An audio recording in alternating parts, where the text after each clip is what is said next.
السلام عليكم، مرحبا بكم معايا في شيوات هاجر أم زياد. وصفتنا اليوم كما كتشوفوا هي طريقه تحضير فطيره معمره على الطريقه التركيه. صراحه هاد الوصفه رائعه ولذيذه بزاف، نتمنى تجربوها وسهله التحضير وما كتكلفش بزاف.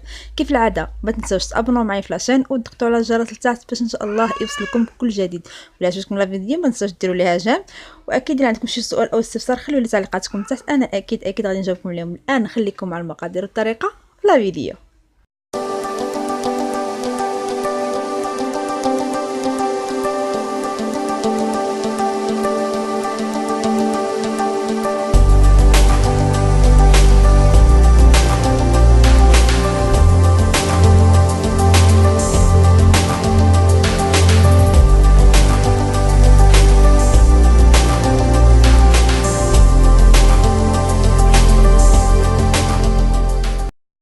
لتحضير وصفتنا اليوم غنحتاجو في المكونات الى عندي هنا 400 غرام فرص، عندي ملعقه من كل المكونات اللي عندي هنايا، خل ابيض، السكر، ملح، زيت البلديه، وخماره ديال الحلوى 7 غرام، وعندي مدافي اللي غادي نجمع بين المكونات.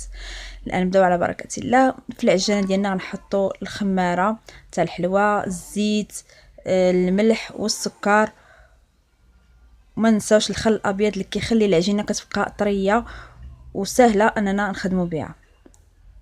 نجمعوا هاد المكونات مزيان بالعجانه او لا ممكن تعجنوا غير بيديكم ونخلطوا مزيان، وحنا كنخلطوا وكنضيفوا في الماء دافي.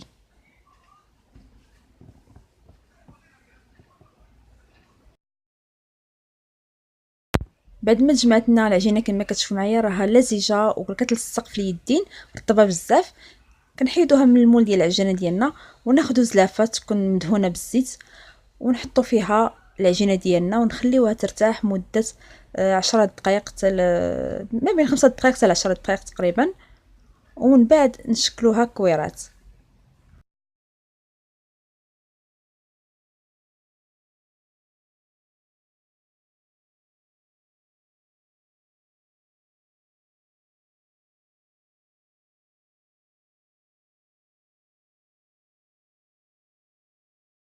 ودابا كندوزو نحضروا الحشوه ديالنا عباره على بصله مشلضه في مقله مع الثومه ومع الملح والبزار والزيت، وكنضيفوا عليها الكفته ونضيفوا الفلفله مربعات صغيره ونشحروهم ونضيفوا التوابل على حسب الرغبه.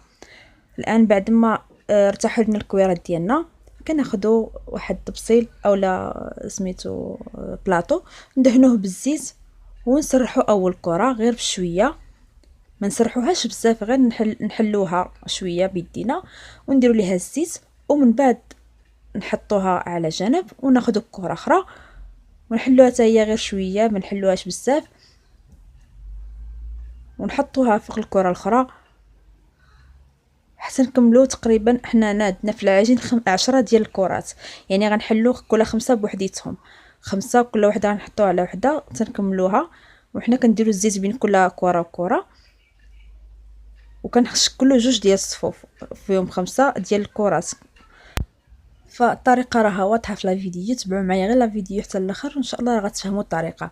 بالنسبه للحشوه فالحشوه انا كما قلت لكم سابقا راني درت فيها البصله شحرتها مع الزيت في المقله وضفت لهم من بعد الكفته، ومن بعد درت لهم ملعقه صغيره ديال الثوم غبره وملعقه صغيره ديال البصل غبره، ودرت لهم كذلك ملعقه صغيره ديال التحميره، الابزار، الخرقوم، وملعقه صغيره ديال العطريه ديال الباربيكيو او ديال الشاورما اللي بغيتو، وصافي. ومن بعد درت عليهم القزبر والمعدنوس مقردين، ودرت لهم فلفله مشويه، ممكن ديروا الفلفله العاديه تقطعوا مكعبات صغيره وتضيفوها للخليط. يعني كما تنقول ديما الحشوه تبقى اختياريه خاصه بالرغبه.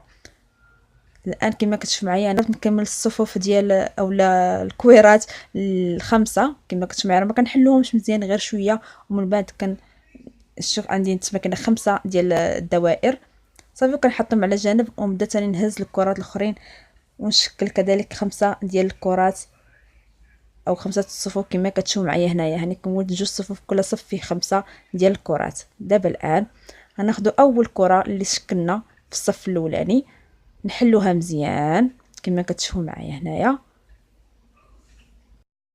وحنا كنضيفو الزيت وحنا كنحلو بها بيدينا مزيان.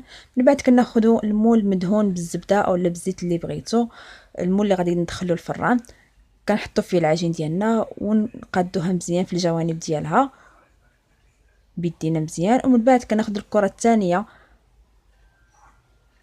من داك الصف الاولاني اللي حضرنا ديال الخمس كرات، كناخذ الكره الاخرى ونصلحوها كذلك بيدينا ونحطوها فوق الكره الاخرى حتى كنكملوا 5 ديال الكرات اللي عندنا في الصف الاولاني. عاد من بعد كنضيفوا الحشوه فوق هذاك العجين ديالنا، بين كل ورقه وورقه ضيفوا شويه ديال الزيت.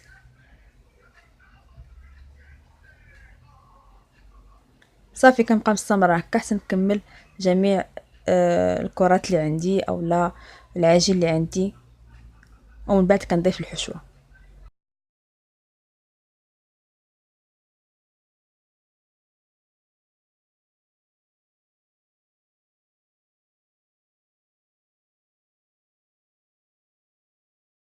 فهنا بعد ما كملت العجين ديالي الخمس الكرات صرحتهم مزيان في المول. دابا الان كنضيفوا الحشوه ديالنا. ضروري الحشوه تكون بارده، عندك تضيفوها سخونه لان الا ضفتوها سخونه غادي تقطع لكم العجين.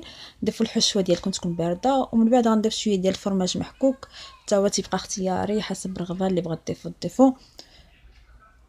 ومن بعد غنبدا نسرح في الكواري الاخرين اللي هما باقين عندي، الخمس الكوار الاخرين اللي باقين غنسرحهم، لكن للاشاره فقط انا راه ما ضفتهمش كاملين، ضفت فقط غير 3 الكوار وخليت 2 اخرين صوت بهم سمنات عاديين. دابا الان كما كتشوفوا معايا منين درت الحشوه فكنجر دوك الجوانب ديال العجين ديالي اللي ديجا سرحت، كنجرهم مزيان للوسط باش كنسد الكره كنسد الدائره ديالي اولا كنسد الفطيره ديالي مزيان. هانتوما كما كتشوفوا معايا. ومن بعد كناخذوا الكره الاخرى كما قلت لكم انا ضفت غير 3 الكور، ما ضفتش 4 ما ضفتش 5 لانه ما بغيتش يكون عندي بزاف ديال العجين فوق الحشوه، بغيت يكون عندي غير شويه. صافي كنحاول نقادها مزيان في الجوانب ديالها، الطريقه ديالها تماما كما كنصوبوا البسطيله المغربيه اللي كنعرفوها، ديال البسطيله العاديه اللي كنصوبوا، فهي تماما فحالها تقريبا. كنحطوا الورقه من الفوق ونبداو نخشيو في الجوانب لتحت وكن كنثبتوهم مزيان. صافي ومن بعد كنضغطوا عليها بيدينا وحنايا نحاولوا نشكلوها على حسب المول اللي عندنا.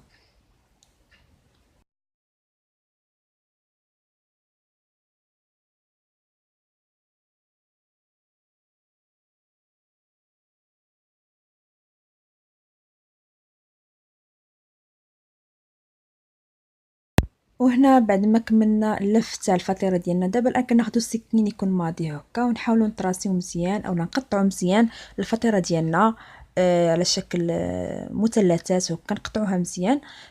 ومن بعد كناخذوا الصفار البيضاء ونضيفوا لها ملعقه صغيره ديال صوص صوجا اولا بغيتو تضيفوا لها ملعقه صغيره تاع الحليب اولا ملعقه صغيره ديال الخل اللي بغيتو، ودهنوا بها الفطيره ديالكم من الفوق. انا هنايا نسيت ما دهنتهاش من الفوق في الاول، جيتو ضفت داك حبوب ديال السانوج اولا حبوب البركه اللي بغيتو. حتى تفكرتهم عاد ضفتهم عاد دهنتها من بعد. دابا الان كما كتشوفوا معايا انا كندهنها، كندهن دوك العجين اللي بقى لي باقي ما دهنتوش كندهنو، ومن بعد كنرش عليهم الزنجلان الابيض اولا الاسمر اللي بغيتو ترشوا فوق منها. والان انا راني مسخنه الفران على درجه حراره 180 حتى 200 ودخلوا لهم الفطيره ديالكم. من بعد نرجعوا نشوفوا الشكل النهائي ديال الفطيره تاعنا.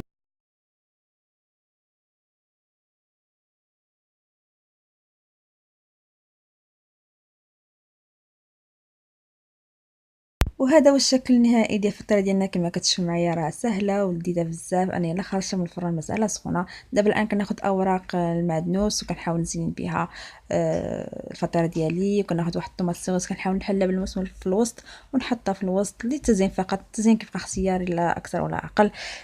كيف العاده وصلنا لنهايه الفيديو. الا كنتو اول مره كتشاهدوا القناه ديالي تابوناو معايا في لاشين، ولا عجبتكم لا فيديو ما تنساوش ديروا جيم وتضغطوا على الجرس لتحت باش ان شاء الله يوصلكم كل جديد. نلقاو ان شاء الله في الفيديو الجاي مع وصفه جديده. السلام عليكم ورحمه الله تعالى وبركاته، الله المعين ومع السلامه.